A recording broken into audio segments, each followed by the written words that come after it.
guest. He'll be just joining us in the next 10, 20 seconds. He's just getting his stuff ready. Eubank and Ben, yeah? We wanted to bring this to you as early as possible, but we're going to be doing a full fight reaction to Conor Benn and Chris Eubank's fight last night. What we're going to do is we're going to do something a little bit different, all right? What we're actually going to do is we're going to do a rating system, all right? I'm going to trial this brand new rating system for the first time ever, yeah? So what we're going to do is we're going to go through the fight. We're going to go through some of the shenanigans that happened backstage. So we're going to look at the disgrace, the fat disgrace that is Billy Joe Saunders, who's an absolute, he's an absolute joke of a being. He was showing up last night, causing all bits and all kinds of trouble. So we're looking at Saunders' behavior. We'll be rating Eddie Hearn. What do you think about Eddie Hearn's conduct prior to the fight, during the fight? Is Conor Benn the people's champion? All of these talking points, yeah, that we're going to be looking at, and we're going to doing it. We'll be going through it and giving our ratings. And if you want to give your ratings in the chat, then you do so also.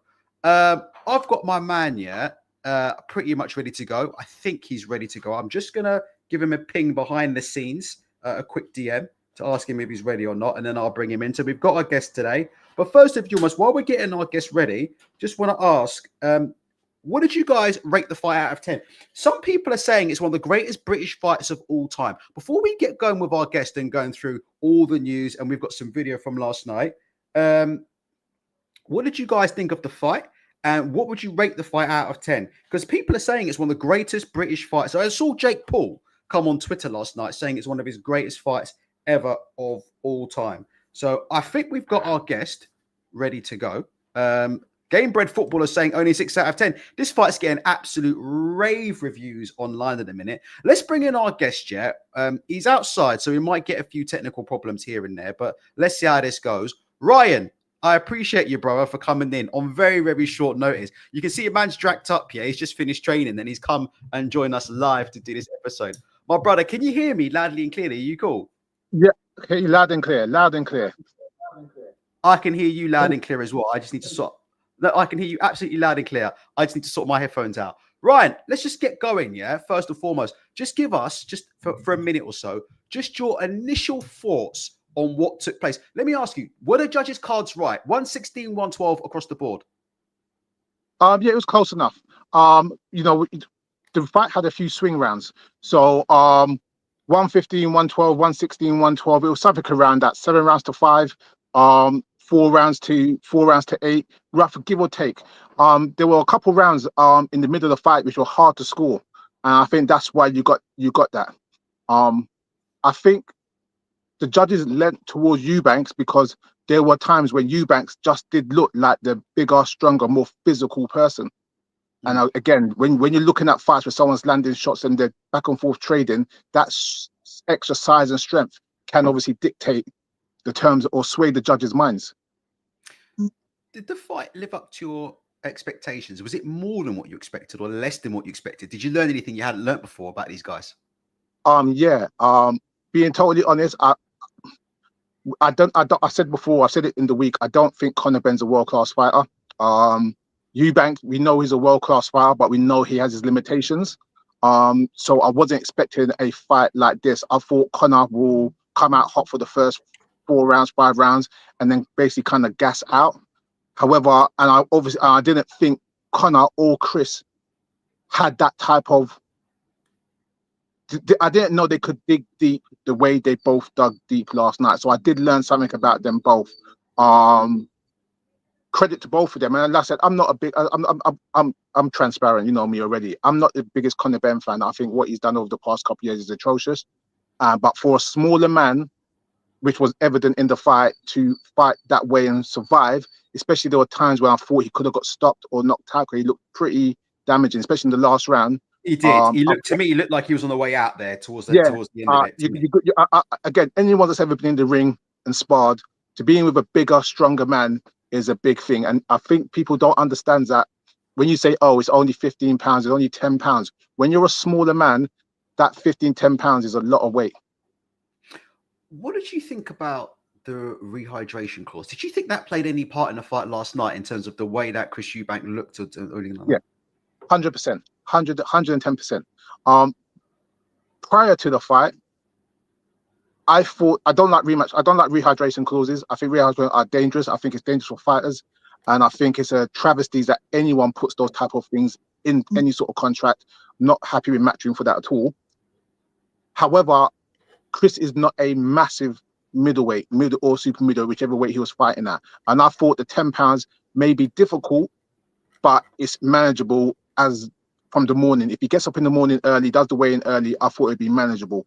I think we all saw from the fight, from the night before, that it wasn't manageable.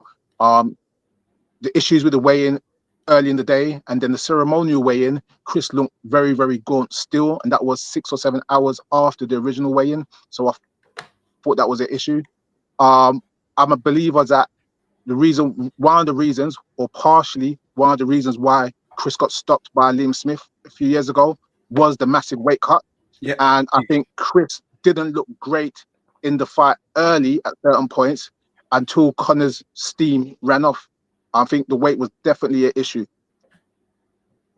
If I was Chris and did a rematch, I was saying I won the rematch. There's no rehydration clause. There is no rehydration. I think it's dangerous. And Chris went straight to the hospital after the fight. For the guy that won the fight, and like I said, you could be fair enough. It was a difficult fight.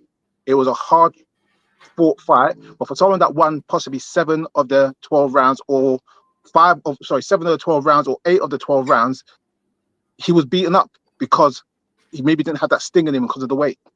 Let me ask you, and I really appreciate, right? Whenever it's time for to go, just let me know. Yeah, we got about an hour or so. Let me know. You're doing great. Oh, let me just quickly say, big shout out to my guy Jason Walker. Where is this guy, Jason Walker? Yeah, where have you been, Jason? Big up from Ladbroke Grove. Where are you at, Jason? Yeah, there's a slot for you on this show anytime you want, Jason. Ryan, let me get back and ask you something. Yeah, and I wanted to ask you about why Chris Eubank Jr.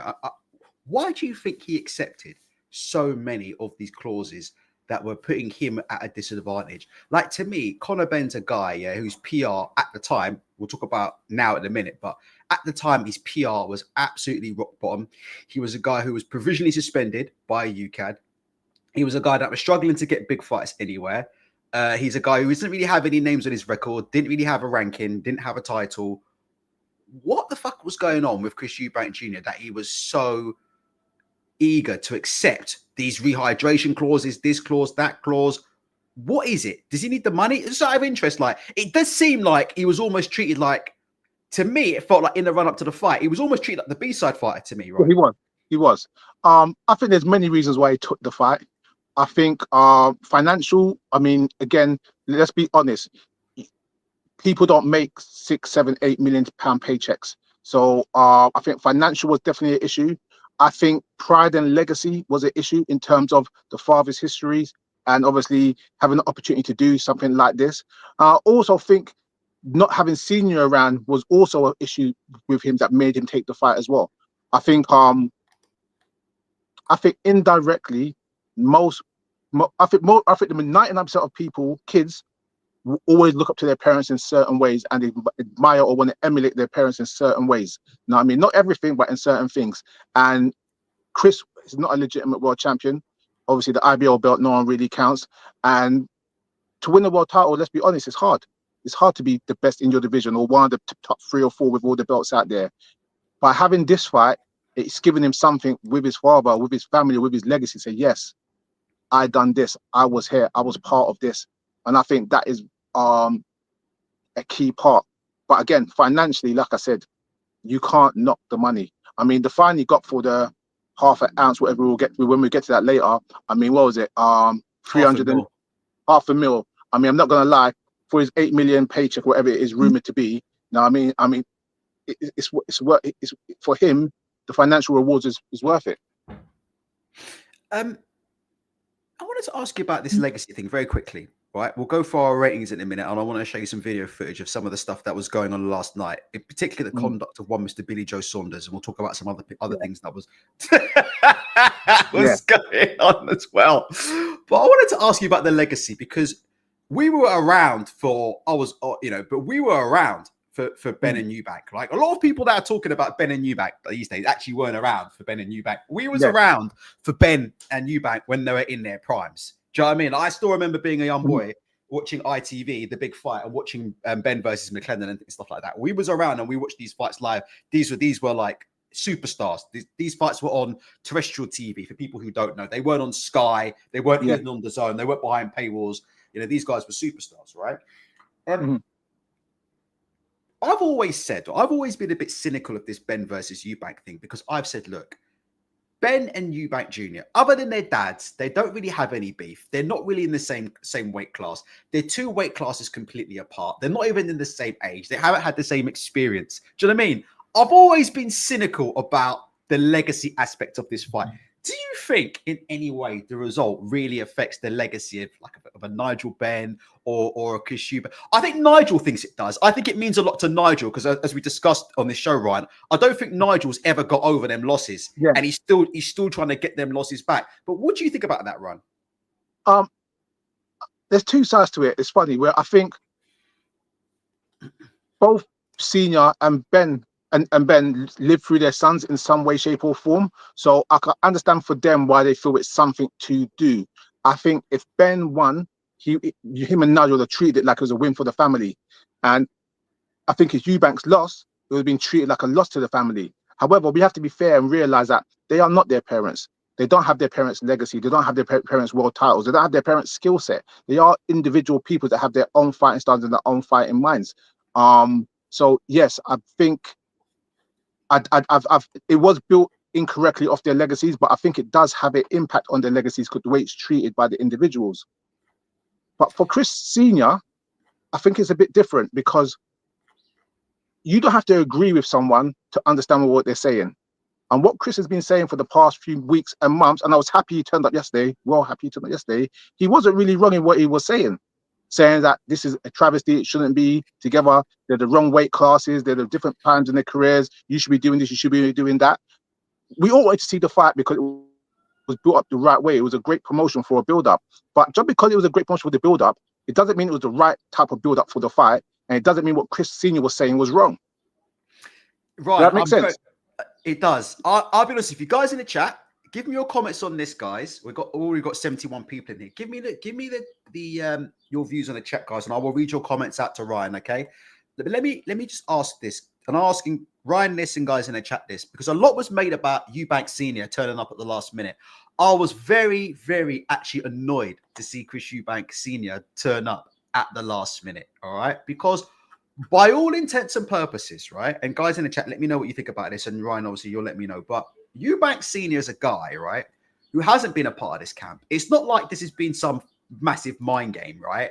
And he's been, part of the camp all along, and he's been involved, and he's been supporting Chris Eubank Jr. the whole time.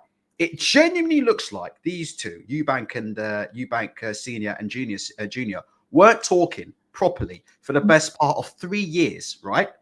And then this guy has just rocked up to the arena basically at the last minute and said, actually, I'll have a piece of this. And he's then got out of a taxi and whatnot. And for me, Ryan, I find the whole thing very cynical. And I find Chris Eubank Senior very, very unsavory. Because like I said before, he strikes me as a guy, someone yesterday called him a narcissist. He strikes me as a guy who would turn up to the opening of an envelope, Ryan. And I just thought, look, if you're going to be there for your son, be there for your son all the way. Don't just fucking show up, when the lights are the brightest. Don't just show up when you can smell the cameras and when you can smell, the big 60,000 in the arena and all this kind of thing. Show up 24/7. Don't just be a dad and show up on fight night. And like what you said, Ryan, I'm not saying you agree with me, but like what you said, all the stuff that he'd been saying previous to the fight about this fight being a farce, about this fight being dangerous, about this fight shouldn't happen, all the stuff that he was saying, all of a sudden, when the crunch came down to it, and the cameras were there and the crowd was there, and he saw a chance to get his big fat Teenage Mutant Ninja Turtle looking mug back in the front pages again, Ryan, he couldn't get out of that car fast enough. He couldn't get in front of them cameras fast enough, Ryan. Any thoughts on that? Yes. I want to go slightly different angle for it though, quickly. Go for it. I believe, as a person, you should stand on your morals. If you say something, be a man of your word, and you stick to what you stick by. And I was surprised but happy when I saw him in the car. I never thought he'll be there. I thought he made it perfectly clear that he's not going to be there. However, I will say this: if you think your son is at risk, if you think this is dangerous, if you think something could be going down, and if this type of all the stuff Eddie Hearn was doing this week and saying all the little bits about what going on, all the stuff about Billy Joe and XYZ, you'll turn up for your son on that under those circumstances. Not that he's agreeing with the fight, not that he's agreeing with the circumstances. He's being there for his son, if it be spiritually, mentally, or to draw that line and say, wait a minute, I'm not going to let this happen. I think that's a parent responsibility. Whereas if you forget the fight inside, if you think something's wrong with your kids, you're going to be there. And I know everyone might see it differently. I might see it as a cop-out for what Eubank said at the end of the day. Like I said earlier, you don't have to agree with someone to understand what they're doing. And I think this is one of those scenarios where he may have disagreed with the fight, but he weren't going to leave his son to the wolves in a sense. Caden Billings ran a comment here. He says they ran a pro wrestling angle. Ryan, do you think this was an angle that I've just fallen for? Do you think I'm a mark and I've fallen for it? Do you think it was all part of the plan? And we're getting a few comments like that right now. What do you think? I don't think it was an angle, but I don't think it was an angle, but I don't know if the dispute between them was as deep as it was played across the table.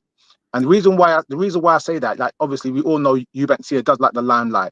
There was all those press conferences, there was all those things that were going on where he could have jumped on the limelight and he didn't. There was a dispute. Obviously, we know they had a family tragedy a few years ago. So, but the way it was sold to us, that it was the biggest dispute in the history of mankind, and they're not on speaking terms for 2, 3, 4 years. Sometimes you just don't see eye to eye. It doesn't mean it's a dispute. So because you don't see eye to eye, you bump into each other, you talk to each other, but you're just not on the same page of the book. So I think it was more like that, more than being the biggest dispute known to man. Ryan, sorry, I've just I want to show you something. All right, let's see if this can work. Let me know if you guys can hear this. I hope you can, and I hope I haven't totally cocked this up. But I want to show you the comments of Eddie Hearn. All right, guys in the chat, press 1 if you can hear this. Ryan, let me know if you can or can't hear this. All right, this is Eddie Hearn's post-fight interview. I can't hear it, so I've definitely already messed the sound up on that. I have no idea what's going on. In the meantime, while I sort that out, right, and I play the interview, even though no one can hear the fucking sound because I'm a complete moron. Eddie Hearn last night said that Conor Benn is now a superstar in British boxing. He said that Conor Benn is the people's champion. And he talked about all the things that Conor Benn has gone through and overcome, in the last 14 months or so. Would you think that Conor Benn is now the people's champion? Is that the impression you got watching the crowd's reaction to him last night?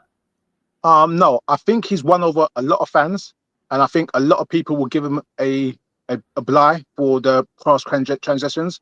Again, I believe he showed tremendous heart and toughness within the ring, so that will always be endearing to people. So I think he's definitely won some people over. For you to be the people's champion, you need to have a level of integrity. And I think Conor Benn has shown that he doesn't have that level of integrity. So, yeah, it's hard to call him the people's champion. If anyone came out that fight as the people's champion, it would have been Eubanks, the guys that who actually won. Yeah, the guy and who didn't pop dirty. The guy that didn't pop dirty. The guy that didn't make weight. The guy that was in a sweat bag, on the floor. I mean, all evening. The guys that came in the following day and had to boil down to make sure you keep the weight, and the guys that came in still looking weight drained. That's the people's champion. I just I said last night, Ryan, and I want you to know your thoughts on this. Let me just quickly say, I'm just going to go through some comments actually, just very quickly. Caden Billings says, I'm cynical. DJ One, we're going to get to this comment. This is what I want to talk about. He says Eddie's got a desperate look at him, I want to talk about that just in just a second and about his staple and things like that. Game Bred Footballer says he thinks that Eddie needs to stop smoking. And these are your comments in regards to Conor Benn being the people's champion. Conor Benn says he lost the fight last night because he spent 14 months, right? Outside the ring. Says he was inactive for 14 months, all right? I think the reason, right, and I had a discussion with a couple of people in Boxing Base. I think the reason why he's lost the fight is because he's been incorrectly moved and managed basically throughout his whole entire career, Ryan. This is a guy, again, like we could say the same about Anthony Yarde, and maybe we'll talk about that tonight or on another show or whatever, but he's a guy who hasn't really had a proper boxing education. He's a guy who's incredibly physically gifted, but he's a guy with a famous dad who's basically been pushed and been through every single shortcut known to man. And eventually them shortcuts can only sort of, get you up too far, unfortunately. And the problem they're going to have with Ben, isn't it, is if eventually you would feel they're going to have to put him in with somebody who's actually unless they match him carefully with someone like a Mario Barrios, they're going to have to put him in with someone who's actually world class. And I think he's going to be found very, very wanting when he gets in with somebody who's actually very, very good. I don't consider Chris Eubank Jr. a great, great boxer. But I just want to ask you about Eddie Hearn saying he's the people's champion. But do you think that, I'll tell you this, in my opinion, Eddie Hearn's part of the reason why he lost the fight? Because you look and go back to the way they matched him when he was on Next Gen. He was in the same stable as Josh Kelly. Obviously, I always thought Josh Kelly had his number. They made sure that he didn't fight Josh Kelly. He was moved in such a careful way. He's been such a protected fighter. They've been wrapping him in cotton wool, avoiding British level, avoiding Commonwealth level, avoiding European level. They've pretty much avoided every level going, even world level. And unfortunately, Ryan, it came to haunt him. What do you think? So the first question is that Conor Benn said that he's lost the fight because he's inactive for 14 months. Well, he needs to look in the mirror and ask himself, why is he inactive for 14 months? We know the reason. The issue he had could have been resolved a long time ago. That's down to him. That's down to no one else. You know what I mean? So he can't blame being inactive for the reason. In regards to his development as a fighter, he was matched very, very well. And again, I don't want to drag on about this whole PED scandal, but he jumped up from being very, very normal to being looking a bit like a beast in a matter of a fight or two. And again, they matched him very, very well. I said it before that when he fought Chris Algieri, I didn't know Algieri was still fighting, and I'm a boxing guy. You know what I mean? When he fought Algieri and they were hyping up Algieri as some sort of former world champion killer, let's remember Algieri won his title against Ruslan Provodnikov, I think it was, who was also a good fighter, but not an elite style fighter. And that was maybe 10 years or more before Chris fought him. So they did match him very, very well with good marketing by spinning the narrative behind it.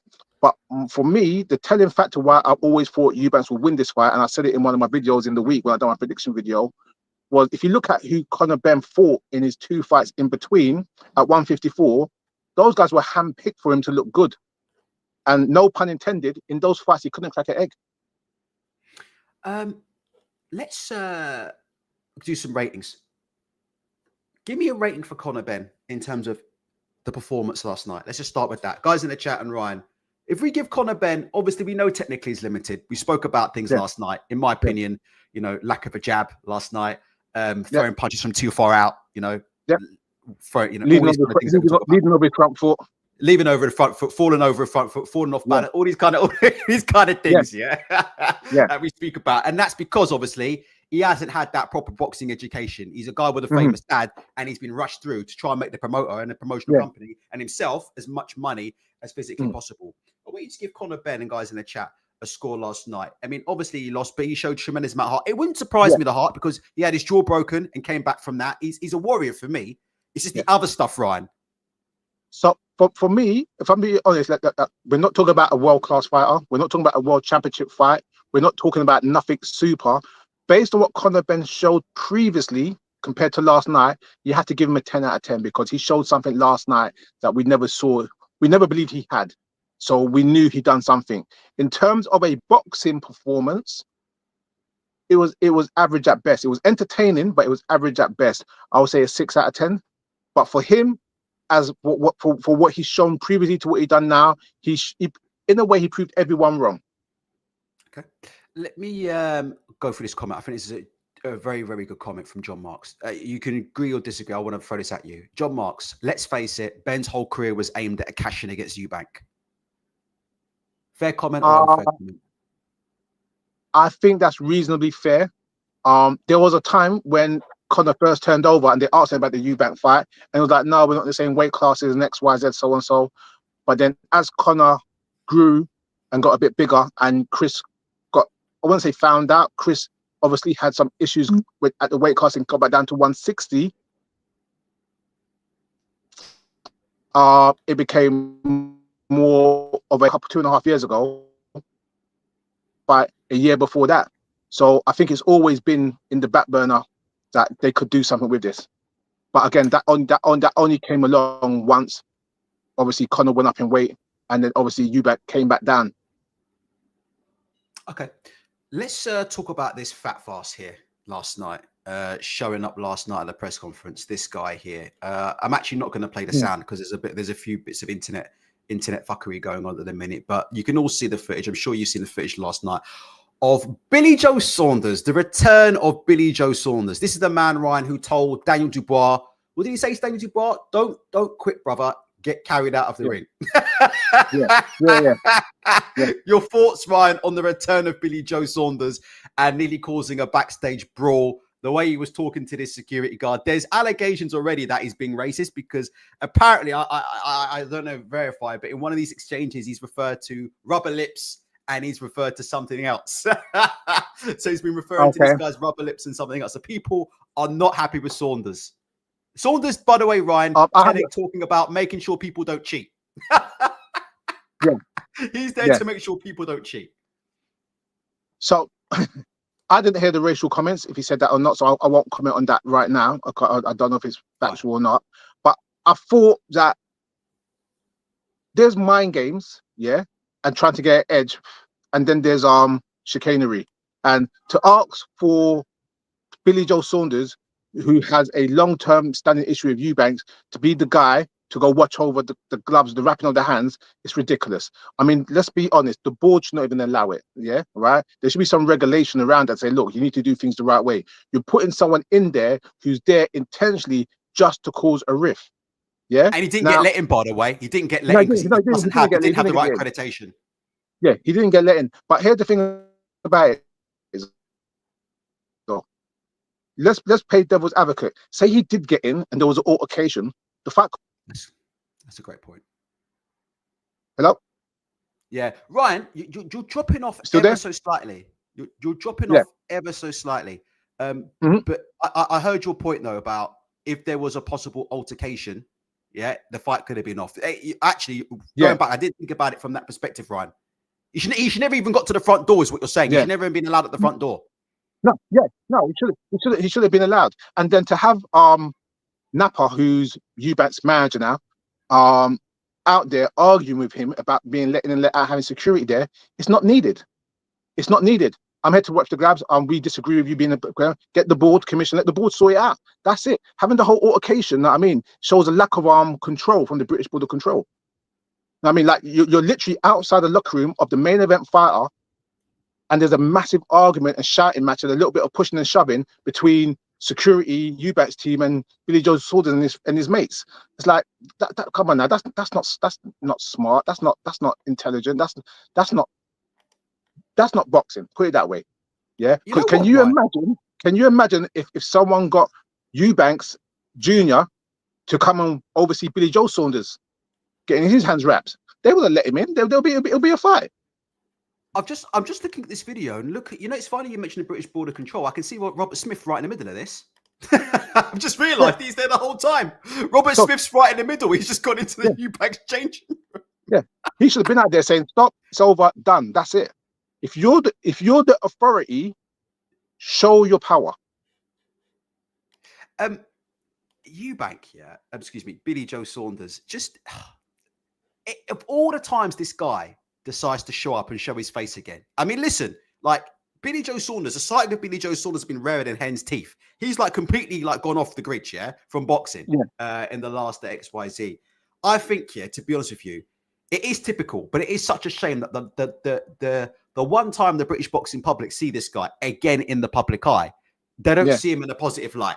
They see him already there. He's threatening people. He's threatening to splatter Napa. He's telling Napa to come outside and he's going to take him out when you see him outside. Come and see me outside and all this stuff. Go on.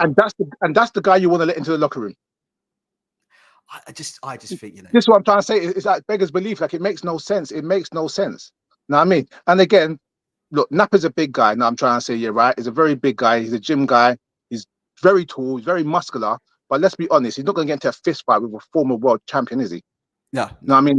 Like this, I'm trying to say, like saying, come outside and let's do this. Like this is it. It's good that Napa stopped it from happening, because, like I said, it would only been an altercation or a nightmare once the doors are up in there. You know, like I don't think people realize, like, removing someone out of a location is not easy. You know what I mean? Like, if you've done any security work, if you've been in any altercations, even when you saw when Chris slapped Conor Benn with the eggs, yeah, it took like 3 or 4 security guards to move one man who's half their size off the table. Yeah, so it's better that you don't even get in that range, because it just causes a problem. Once you're enraged and you're lashing out left, right, kicks, punches, XYZ, everything's going on, it's hard to remove people.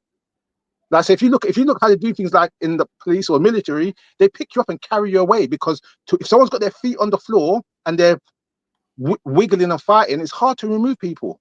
So it's better that it got stopped at the door before it got too far. Say shout out to Pooh the Kid TV in the chat saying British boxing won him over. Bro, do you know who you look like? You need to look up D-Smoke, the guy who walked out Deontay Wilder for Tyson Fury, the second fight, bro. You are a dead ringer, yeah, for D-Smoke. Black magic, black power. It's black energy. It's black everything. Everything black. My guy, you look just like him. Ryan, give me a score for Billy Joe Saunders' conduct, yeah? Outside of 10 for this fight. This guy to me is an absolute fucking disgrace, right? Yeah,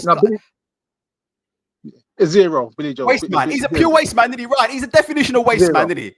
Yeah. Pure waste man. No, Billy Joe is one of those guys that who go down in history as one of the most talented fighters that wasted. Because he is a talented boxer. Sweet movement, great defense, good ring IQ. He could do a lot of things, and he's wasted a lot of his career. Yes, he became a world champion, so you give him credit for that, and like you can't knock him for that. But can you imagine what he could have done if he actually had his head screwed on? I want to ask you a little bit more about Eddie Hearn and the state of Matchroom boxing and the state of British boxing. All right, guys. Guys, if you've got any comments, we'll continue to read them out. But I just want to ask you about Eddie Hearn. Eddie Hearn was pretty desperate for Conor Benn to win this fight. Do you think, and like I said, I'm not trying to put words in your mouth.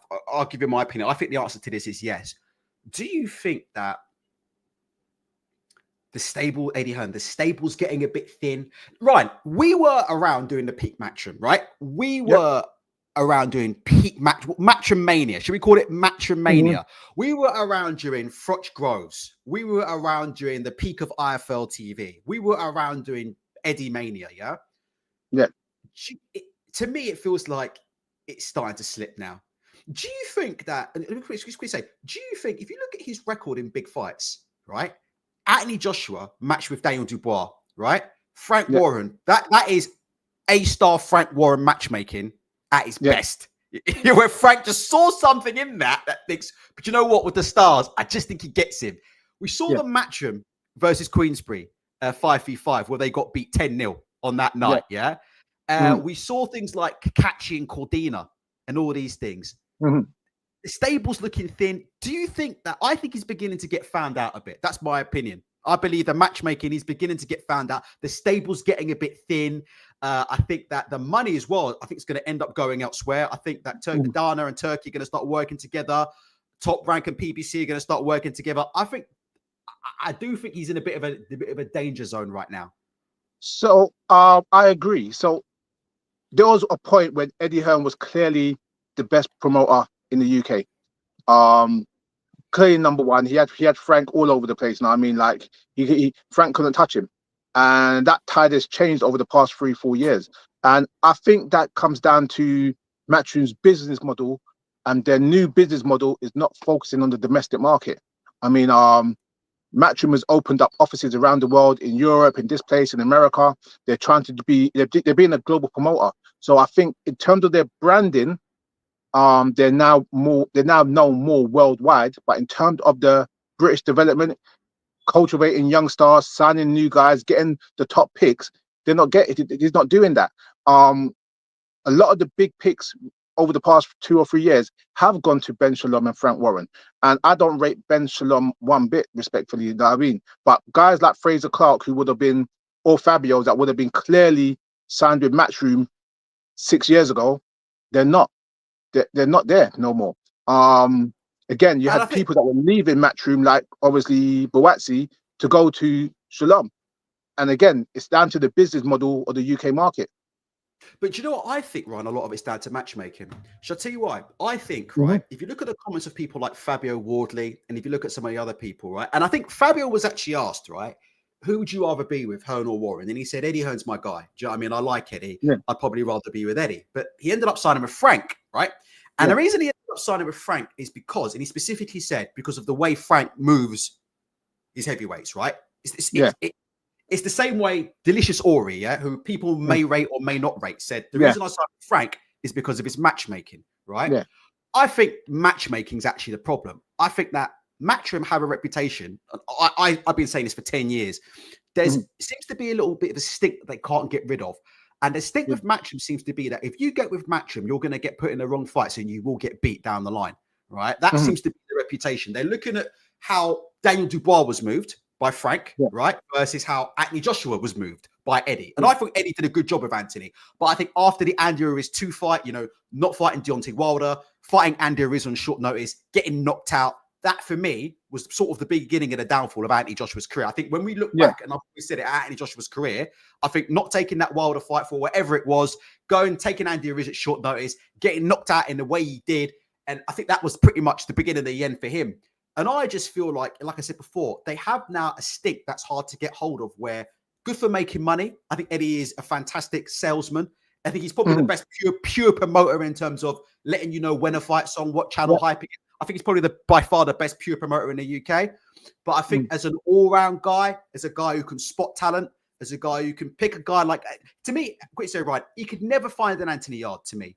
A guy who's had no amateur experience, never in Team GB, pulls him out of nowhere, gets him in fights with Beterbiev and Bivol, that kind of thing. What do you think? I agree. I think that what Frank's done, which is different from Eddie Hearn, is that Frank's got his kids involved in the sport, which means they're kind of lifelong part of the business. And when I say lifelong part of the business, like Francis and George, they're not 20 years old. They're grown men in their 30s and 40s. You know what I mean? Whereas they understand boxing. So when his brothers Ryan and Alfie and Bobby, his brothers who I know Alfie, they've been in it 40 years. And they're supplying the fighters, by the way. They're finding these guys and then bringing them through WBM to Queensbury's. Carry on, Ryan. This is my point. Again, they're managers, they're doing TV contracts, they're doing all the business side of it. Where Eddie Hearn has his team, but it seems like there was a time when Eddie Hearn was doing every single job. Anyone that works in any business knows what one person can't do everything. You know what I mean? So by having people that are lifelong boxing people with 10, 20 years, 15 years experience around you, you're always going to be on top. And when you've got someone like Frank, who's obviously the head of the table, stitching it all together, you can't go wrong. Give me 1 second. I'm just going to quickly grab a charger. Please do. Please do, right? I'll go through some.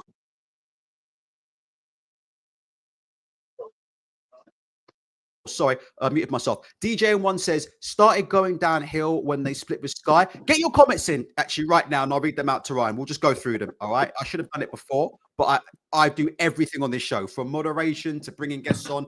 I do everything. So now if you want to have your say, now's the time. Me and Ryan will just go through some comments right now. So we'll start with DJ1. Ryan, we'll go through some comments. 30 seconds comment if we can. Started going downhill when they split with Sky to go to the zone, Ryan? DJ1, any thoughts? So it started going from Sky. I will say yes and no. I think Sky's a major platform, but Sky's a domestic platform. I think what they done with the zone was good. But like what Boazzi said, they want a bigger market share, and that was a problem for them. Sorry, this charge is a bit crap. Give me a sec. Go ahead. No worries. NA says, Eddie Hearn lost his mind, people's champion, and then said with his whole... By the way, guys, I don't know if you know, there's a little bit of breaking news that NA broke, and I just want to tell you guys in the chat, by the way. I thought the reason why Chris Eubank Jr. went to hospital last night, was because he had a broken jaw. Because in round 2, he took a left hook from Conor Benn and he didn't look the same again. He was fighting the rest of the fight with his mouth open and his jaw looked pretty swollen after the fight. So I assumed, right, that he'd broken his jaw. Turns out, according to NA, and it turns out that the reason why Chris Eubank Jr. is in hospital is because he was heavily dehydrated after the fight and needed to go and get fluids ASAP. So that just tells you, again, what we were saying pre the fight about these rehydration clauses, and it just tells you how dangerous that this fight was. So actually what had happened was that Chris Eubank Jr. was heavily dehydrated. Again, Ben Shalom, whether we choose to believe him or not, it is what it is. But according to him, Eubank Jr.'s jaw is actually okay. He was so heavily dehydrated after the fight, he had to be taken to hospital, and no doubt he's probably connected up to an IV and a drip to make sure that he didn't, pass out, go unconscious or whatever. Again, people think boxing's a fucking laugh and a joke. It just shows you how fucking dangerous these fights were. Do you know what I mean? It shows you how dangerous. And to me, like I said before, Eubank looks sacked for me, and that's just my opinion on that. Ryan, just let us know when you're ready to come back, brother. No stress at all. No stress. You know? Okay. Yeah, I think Ryan? so. Yeah, we can hear you clearly. Yeah. Just if you need to go recharge, whatever. Yeah, all good. Quick one on this, Ryan. Shalom in general. Shalom is a nothing promoter. Hearn is a talker who doesn't actually understand the sport that well. Who do you think came off the worst, Ryan, in the build-up with all the pre-fight shenanigans, the fighting, the pushing, Hearn bullying, in my opinion. Shalom's a bit of a gormless idiot. We know how he deals with contracts. What's your thoughts on Ben Shalom, Ryan, and how he's come across out of this whole Eubank and Ben saga? What would you rate him out of 10? Give me a rating for Ben Shalom, Ryan. Ben Shalom's a bit of a non-existent, a bit of a non-entity for me. Yeah, he's there and he's not. And I don't know how he's a promoter that's not a promoter. That's so true, Ryan. That's bang on. He's a promoter, yeah. but he's not a promoter. That's actually bang on. He doesn't promote anything, does he? No, he just talks and seems to get in altercations all the time. Altercations that should not be happening. Like, sounds really bad. It's like he's a persistent loser sometimes, where he's always in the issue with Eddie, always in the issue with Frank, always an issue with something. There's always a problem somewhere. I don't know why he's in this scenario. Okay, that's fair enough. Right, just to say, we've got a little bit of news that's come out. Chris Eubank Jr. went to the hospital last night. I assumed it was his jaw because he took a heavy shot on the jaw in round 2. And to me, he didn't look the same, and his jaw looked swollen post-fight. According to Ben Shalom, he went to hospital last night because of severe dehydration. His charger's not working properly, both of them. Okay. Don't worry, Ryan. We're nearly done. Just sort it out, and we'll finish up with some comments. Sorry, it's my fault. I got Ryan on at short notice, yeah? So what's happened here is I've got Ryan on at short notice, so his charges are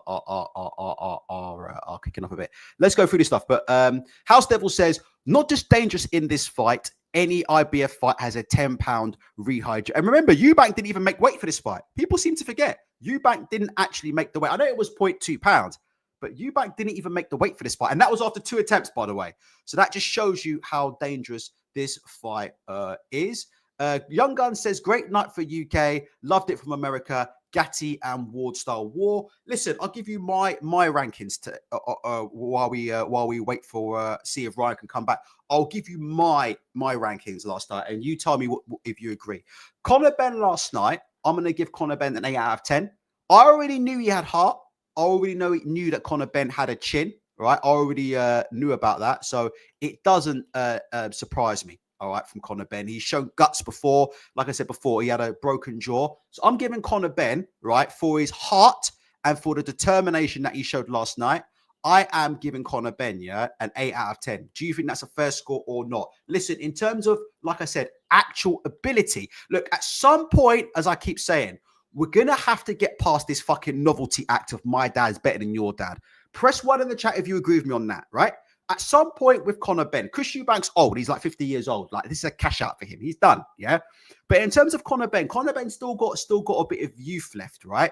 And he needs to decide, what do I want my career to be like, yeah?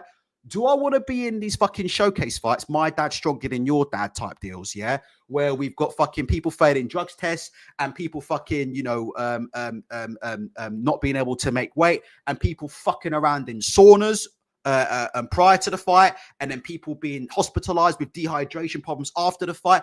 Do we want to be involved in these fucking circus acts? Is Conor Benn a world champion, or is he a circus act? And that's the choice that he has to make at this point. And I know people are super carried away with how good the fight was and how much heart he showed and all this kind of stuff, right? But I promise you, it's going to come down to that. What does he want to be? Does he want to be a fucking novelty act, or does he actually want to go out there and win a world title? If he wants to go out there and win a world title, which he's probably capable of doing if you mix him with someone like a Mario Barros or somebody, he's probably capable of doing it, right, with the right fight. But he has to correct some things, all right, about his actual boxing ability. He has to implement more of a jab. He has to start getting, adjusting his feet more and playing with distance more of his feet. He has to stop throwing punches from too far out. There's a lot of corrections, technical corrections that he's going to need to make. But is the willingness there to do that? Is the willingness there to do that, or is the willingness there to just be in these kind of fights? These are good fights. These are good fights. These are big fights. These are fights that people will remember forever. So I'm not knocking them. I'm just saying, what do you want to be in the sport? Because that's the problem that he's going to have. In my opinion. Crazy D3 says many world champions haven't made the dough that Conor has. Maybe he just wants to be a mercenary. And there's nothing wrong with that. And also his dad's very well off. And Conor's always been quite smart of his money as well. He had money before he came into boxing anyway, because I think he was investing in property or something. So him and his father, I'm pretty sure, have both made money in property. So they're not hurting for money. Do you understand? Like the Benns aren't hurting for money. Conor Benn could finish tomorrow. He ain't hurting for money. He ain't going to be on the scrap heap. I think they've been big into investments and doing that kind of stuff from day one. Mr. Rick says, I believe Conor was on the juice last night. Listen, I've got to be very, very careful with what I say for lawyers' purposes, but I do not believe, I don't know if I can say this, but I'll be honest with you, I don't believe that Conor Benn's a clean athlete. That's my opinion. I don't believe it, okay? I believe there's been little to no testing for this fight, and that's all I'll say about that. I don't believe he's a clean athlete. I don't believe any of these guys are clean. I don't believe Chris Eubank's clean, by the way. I don't believe anybody at the elite level's clean. I think that when you become a boxer, right, you have to make a decision, yeah? And you have to make the same decision that many elite athletes have to make across all sports. You think these footballers are fucking clean, running around playing elite level football for 90 minutes 3 times a week? Come on. None of these guys are clean, in my opinion. I just want to make that clear, in my opinion. And I don't believe anybody's clean. So my score for Ben is an 8 out of 10 last night. My score for Eddie Hearn, all right, I'll get him up on the screen while we're at here. Guys, give me a score for Eddie Hearn. My score for Eddie Hearn as a whole last night, I'm going to give Eddie Hearn a 2 out of 10. I think his conduct in the run-up to the fight was a disgrace. Yeah, pushing promoters, talking about we as well. He's a cringe bucket for me. Talking about we are gonna. Who's we? Look, I swear to God, I might even be able to get some videos up on this. Look, we are gonna knock him out. We're gonna do this. We aren't gonna do anything. I just think the guy's. I've got to be careful what I say here, right? But I don't get everything right on this channel. But I.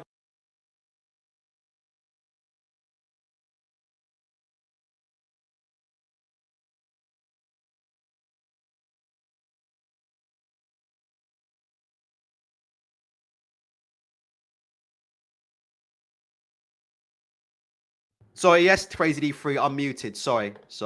It's one of these mics where if you touch the mic, you get muted. Let me say that again. Let me start that again. I think I'm owed an apology on Eddie Hearn.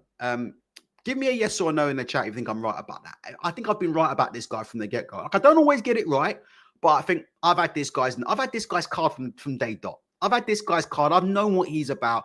We all lived through Eddie Mania. We've been through Eddie Mania. I was saying it when he was at the peak of his career. He's not the guy that people think he is. He's not the promoter that people think he is. Doesn't actually know much about the sport of boxing. Doesn't really have an eye for talent. And I'm just going to be 100% honest. I give Eddie Hearn a 2 out of 10. I think he's a guy who's stale.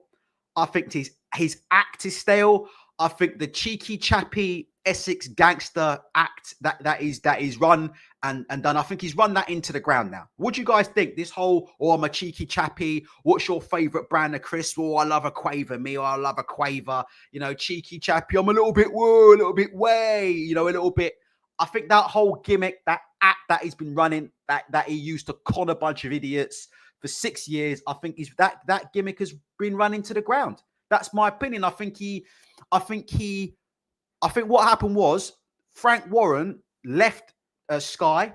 He jumped in the back door and he got a bit lucky. You know, he had a rich dad. Like, he's a tremendous promoter, but he had a rich, be honest, you know, a lot of doors open for Eddie Hearn. Frank Warren chose to leave Sky. Sky said they were leaving boxing. They changed their mind. Eddie Hearn snuck in the back door. You know, Sky was at the peak. Don't forget, again, when Eddie Hearn came into the sport, guys, press 1 if I'm correct on this, press 2 if I'm wrong. You know the problems that we have today with illegal streaming? They were there, but they were nowhere near the same as what they were 2, 3, 4 years ago. Am I right about it? Do you remember when Eddie Hearn was at his peak at Sky?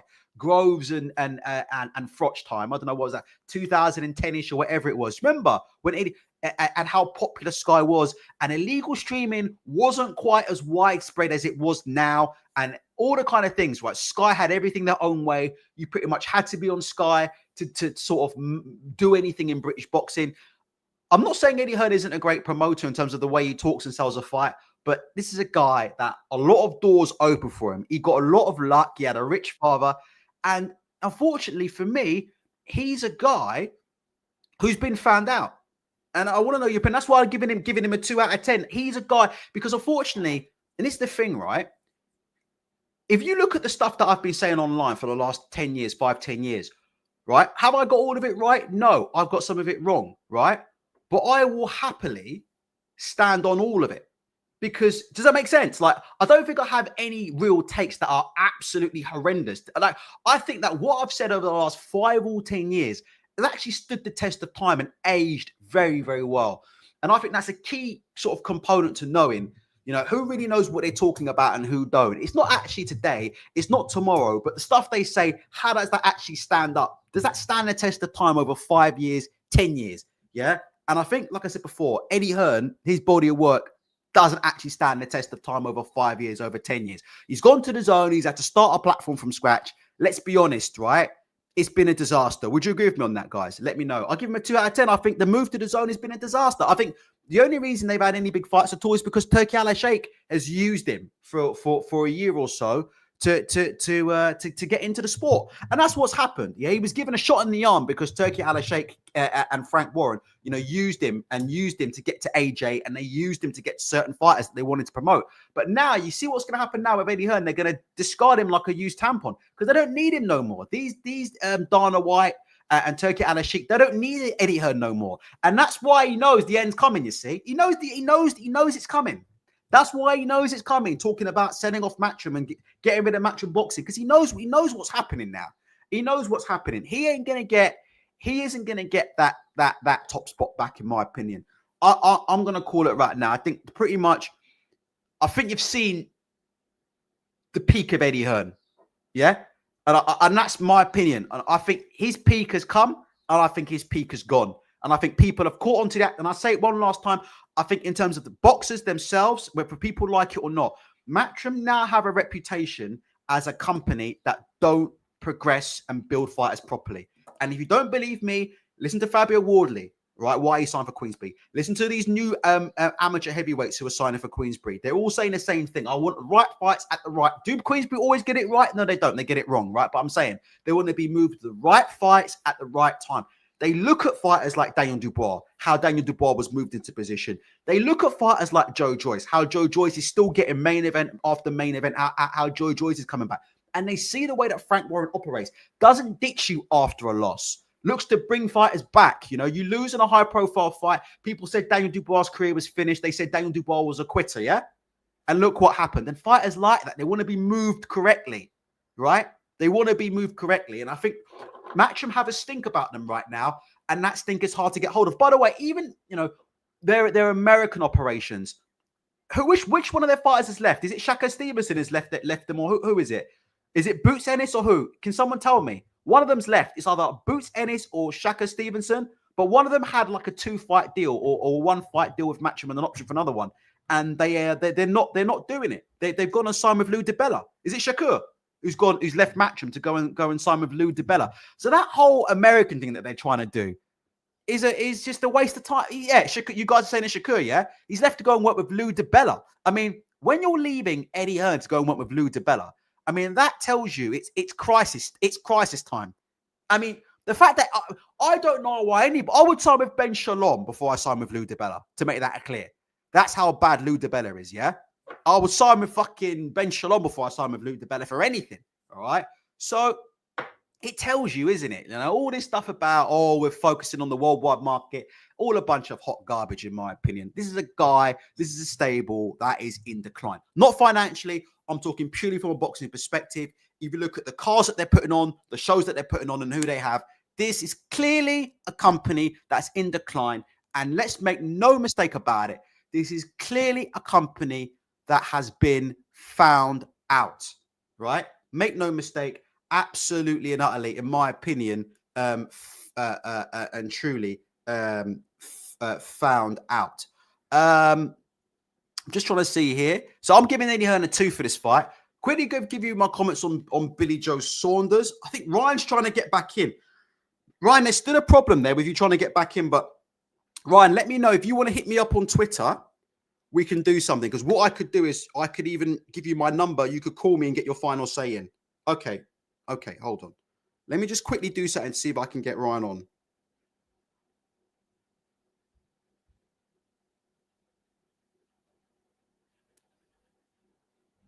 One second.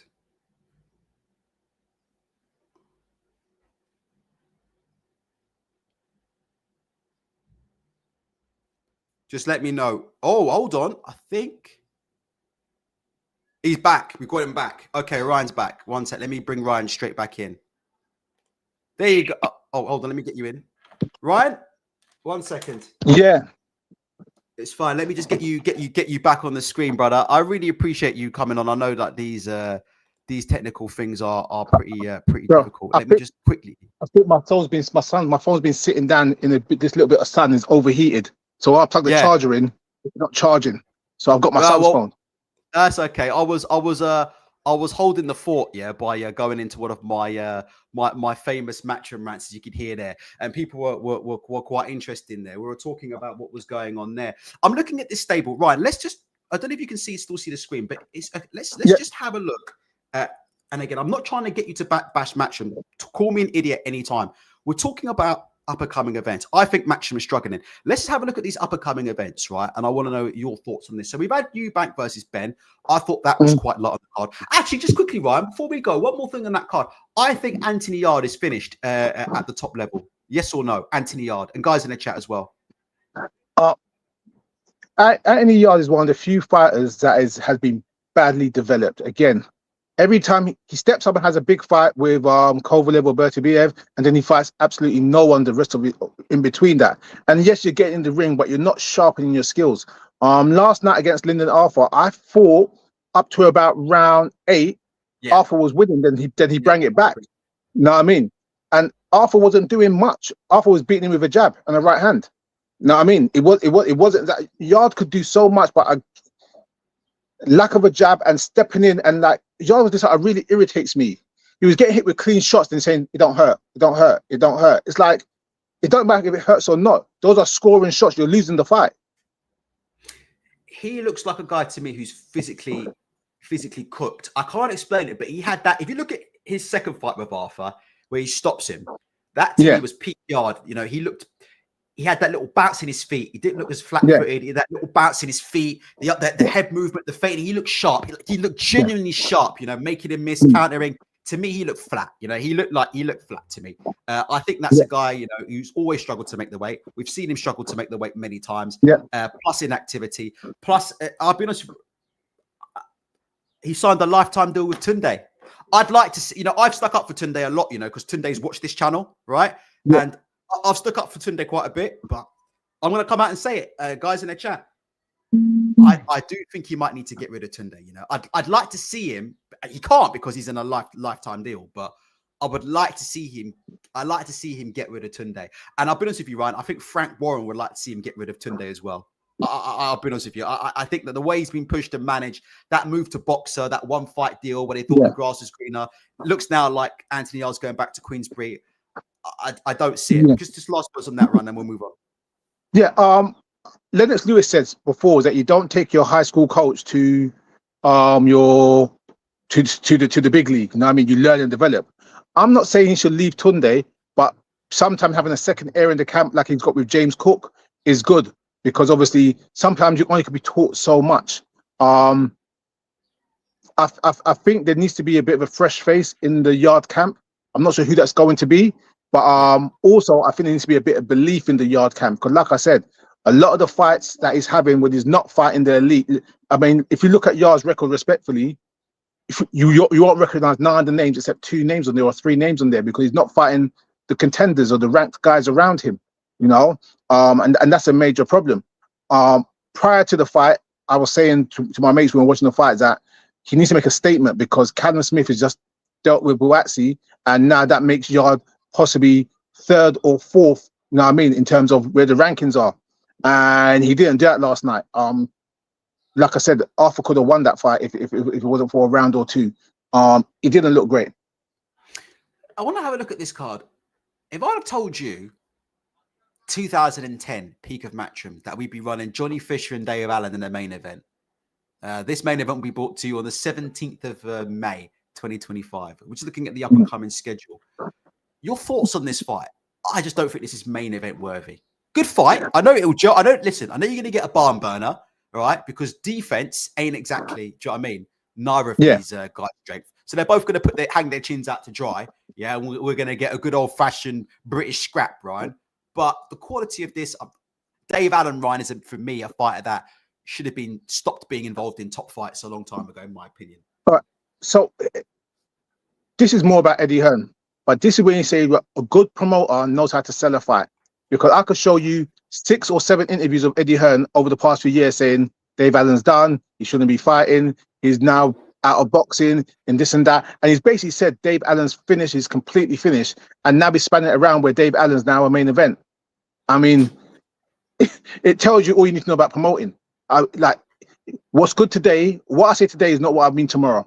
And it's a shame, because like I said, Dave Allen does seem like a nice guy. He's got an amazing YouTube channel, and he's not the fighter he once was. You know what I mean? And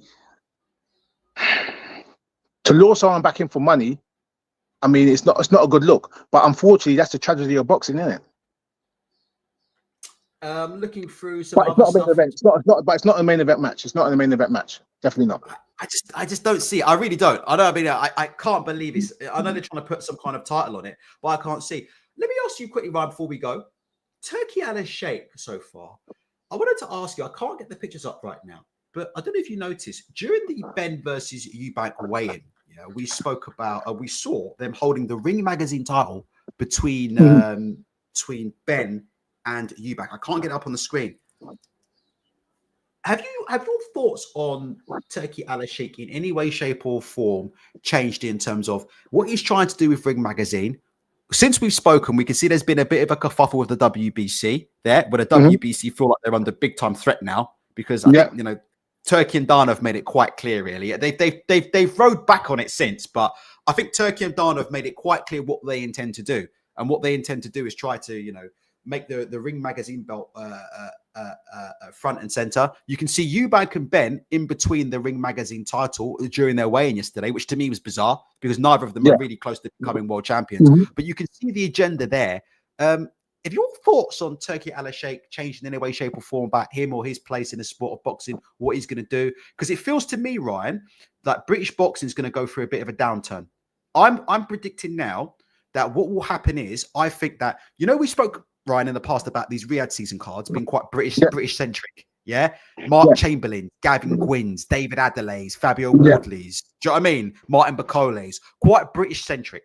I think we're going to see a change. I think Turki is going to, with Dana, is going to start working more on the American side, and we're going to start getting a lot more international fights, a lot more international fighters.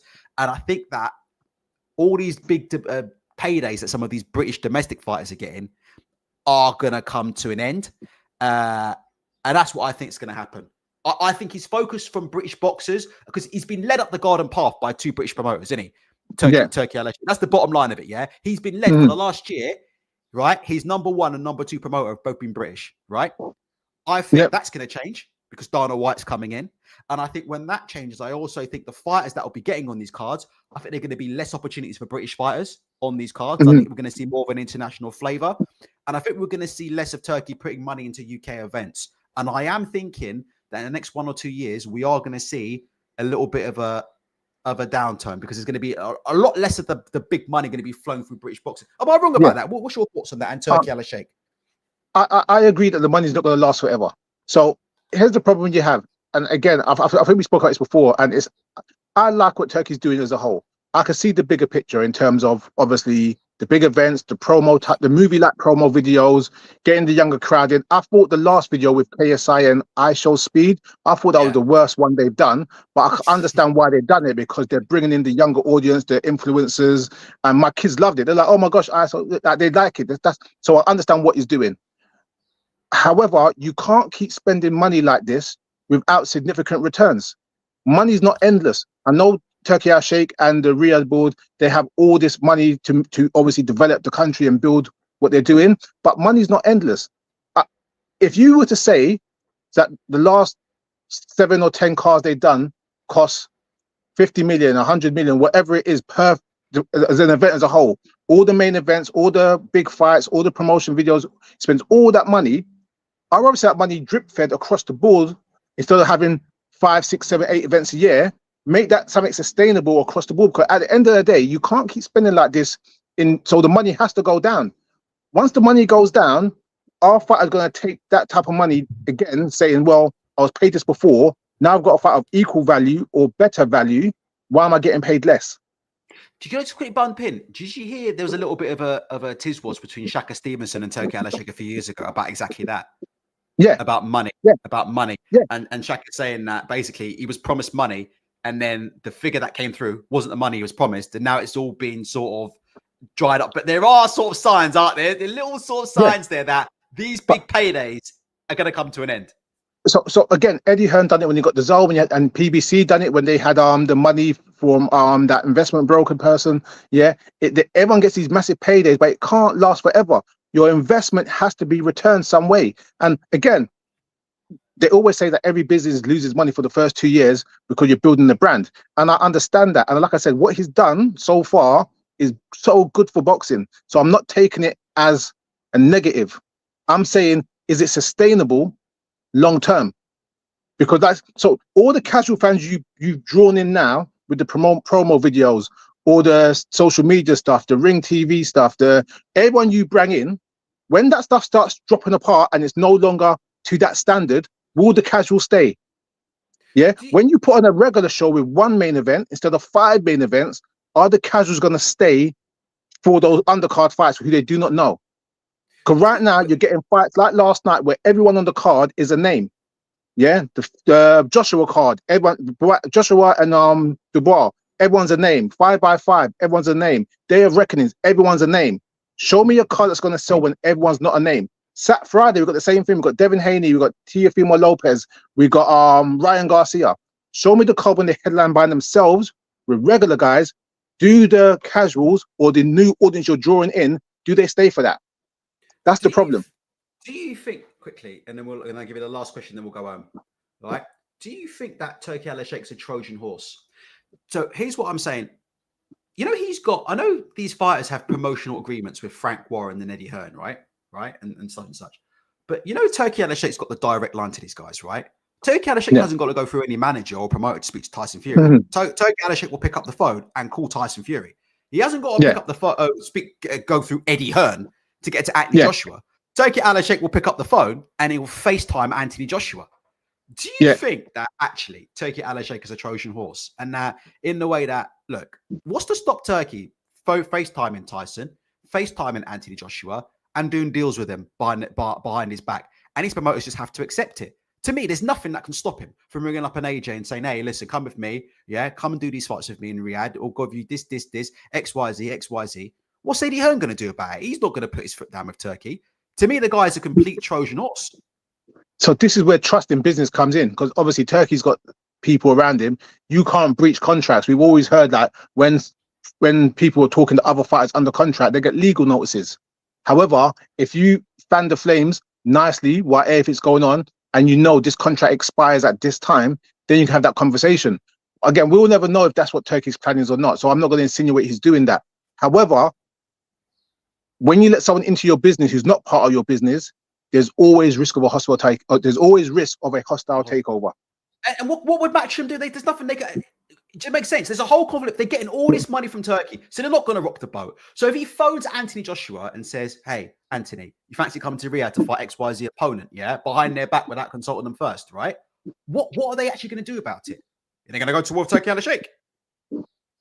As it stands right now, like I said, Turki Alalshikh is by far the most powerful man in boxing. He now, due to efforts over the past few years, he has links with every TV company, every promotion, 90% of the promotions, all the fighters, everything that ties into boxing, the sponsors, everything, they all want to be part of this. So in theory, he doesn't have to really show off no one because he's already in control of everything. But because you don't have to, it doesn't mean you would. Last question. Ultra and Ryan, do you think we'll see AJ back in the ring? What do you want to see from AJ when he comes back? Have you got any? I think we're going to be. I think that's the next big saga we're going to be talking about.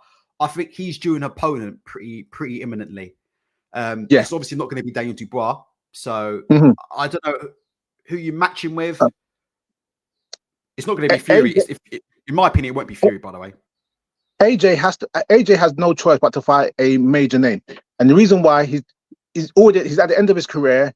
Yeah, unless he's going to do a homecoming goodbye show and fight a person he could beat, for what he generates in terms of revenue, expectation, TV company, he needs to fight a name. He can't fight. He doesn't have time for a comeback trail fight. Who that person is going to be, I'm not sure. I think Tyson Fury can be coaxed out with the right amount of money. I don't know if their fight right now generates that type of money they expect previously. Obviously, Fury's coming off 2 losses. AJ's coming for loss. They're both a bit long in the tooth now. The fight's not what it was back in the day, so it's not going to generate as much as it would have done previously. So it will be like an Amir Khan and Kell Brook, something where it's a good spectacle, but it's not going to live up to the expectation. AJ, if I was AJ, I will hold out for the Jerome Miller and Fabio Wardley fight, and I think that could be a very interesting fight in terms of. Fabio Wardley could be a passing the torch type fight to show if AJ's still in it. And obviously the Miller fight needs no selling because of their previous history. So that's where it stands. Dubois Usyk would definitely be a rematch if Dubois was to win. A trilogy because they already fought before. So you can't wait for Dubois. Final thoughts, Ryan, on last night and anything in general that's come to your mind? Video O'Reilly was impressive. I didn't watch it. It was a good fight. I didn't miss it because of football, but I was 50-50 on Video O'Reilly, but last night he definitely showed me he's got some grit. He took some hard shots in there. He's a dog. Tommy Fury didn't want that. Tommy Fury, I like Tommy Fury. Got no business getting in with Fidel. Fidel's a real fighter. Yeah. He's a real fighter. Yeah, exactly. Yeah. There was a level of fluidity in his movements and his boxing and his composure. And I thought, that was a very, very impressive performance. Obviously, Shev Clark's a good fighter. Obviously, not world level yet, but if you could maintain that type of momentum and style moving forward, I think it bodes well. Very light on his feet, very, very light on his feet, which I like. It was a bit of an old school style. So I thought that was pretty good. Also, just last one, the opening. I can't remember the guy's name now. Cruiserweights. I should know this, but I've absolutely forgotten. We'll get it out. Let me get the card. Let's just say your thoughts. Actually, I'll get the. Brain's gone blank now. Why your mind's gone blank? I'll get that fight up. Yeah. Ben Shalom sending the wrong contract to because I have to go boxers fight to see the card. In all your years of covering boxing, have you ever heard of something so fucked up? One fighter getting a contract for 12 rounds, another for 10. Yeah, ridiculous. All he had to do was own up to it and pay him 3 weeks ago. Why drag it out and then pay more money? I was pinged on Twitter when he got paid. Liam Cameron got signed that contract literally the day before the weigh-in, because I got a message from someone to say he signed it. He made a lot of money, and apparently bought a house with it. So, well done to him, mate. There you go. All right, Ryan. Thank you very much, and thank you very much for coming on short notice, man. I really appreciate you, my brother. No problem, mate. Anytime. Yeah. All right. Hopefully, see you soon. I think we're going to see you around AJ, because AJ is going to be coming back. I'm pretty sure in a couple of weeks. All right. Yeah. Definitely. Take care, mate. See you soon, bro. See you soon. Yeah. Guys, let's go through some final comments. Ryan's a legend, you know, because I got him on the absolute shortest of the short notice. Chris Billam-Smith did very well. And you know what? I thought that guy's comments towards Chris Billam-Smith post pre-fight were disgusting. That Brandon Galanston saying what he was saying. Chris Billam-Smith's going for a very, very tough time. He's not very well at his mum's not very well. And you don't really want to be going to those type of fighters and talking about, I want to beat you, put you in a coma, or whatever he said. I thought that was nasty work, in my opinion. So that guy who Chris Billam fought, I'm not a fan of. I mean, leave that kind of talk out of sport, in my opinion. I know it's a war and stuff, but there's levels to it. Crazy D3 says, let's revive Joshua and Wilder. Jeez. Do you know what? Probably will be the fight, isn't it? When you think about it, AJ versus Wilder. Wilder's fighting again, and Joshua needs to fight, and Joshua's just coming off a knockout loss. So why not? You know, it'll be, the build-up will be fun. The fight itself won't be fun. The fight will just be Deontay Wilder getting smashed for a round, and then he gets stopped. But it is what it is, isn't it, guys? All right, guys, I appreciate you. All right, I care about you. I thank you very much. And let's all go and watch Man United versus Bournemouth, all right? So I can watch this game, and then I can hear Brian Burke's 1,000,001 excuses for Ruben Amorim after the game if they do not win. Take care of yourselves and take care of each other. And thanks for coming out at short notice.